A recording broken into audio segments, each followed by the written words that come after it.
Kini ang Atraka Balita 943. Tungod sa kadaghanang panghitabo nga dili na maayo ang sitwasyon sa probinsya sa Negros Oriental. Sunod-sunod na ang mga krimen nga nahitabo nga walay insaktong hustisya o kasulbaran.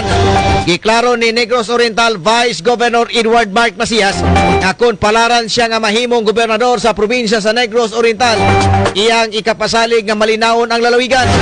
Nainumduman si Vice Governor Edward Mark Macias binuso sa iyang COC sa niaging sima na isip magpapili pagkagobernador sa probinsya sa Negros Oriental. Sumala pa ni Macias nga karon sa iyang obserbasyon ang mga tao mahadlok na mogawa sa ilang tagsa-tagsa kapanimalay tungod ni ining kakuyaw. Ania ang iyang pamahayag. No?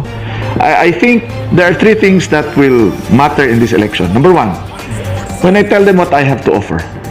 And what is this? Mayroon ko, ang akong gusto na ako'y mahimo dihang gobernador, mabalik na to ang kalinaw. Mabalik na to, ma-reclaim na to ang kaayo sa probinsya. O nga atong tao mo gawas sa ilang panimalay na mawala ang kahadlok. That's one. Okay? Muna ato. Through, and of course, na good governance, it will be consultative, it will be inclusive, blah, blah, blah. The second thing na that will matter in this election, na for me, is my family name. Kaya kung tanaw sila, kaning brand ba na Macias, dugay na biya na. It is a tried and tested brand. Nga, orag, gaan dadon ng apelido ha. Gikan pa sa akong atuhan, gikan sa akong amahan. Yes, gikan po sa pipilan ako katuig na serbisyo as Vice Governor. No? And the third, na akong tanaw na will really matter in this kaning decision aning taga-governor in this next election, kaning atong sitwasyon.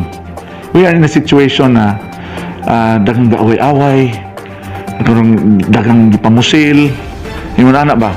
So, maybe if people put that all together and they make their decision kung kinsay angay mo lingkod niya as governor, I'm pretty confident na I will be up there sa ilang mga choices, no?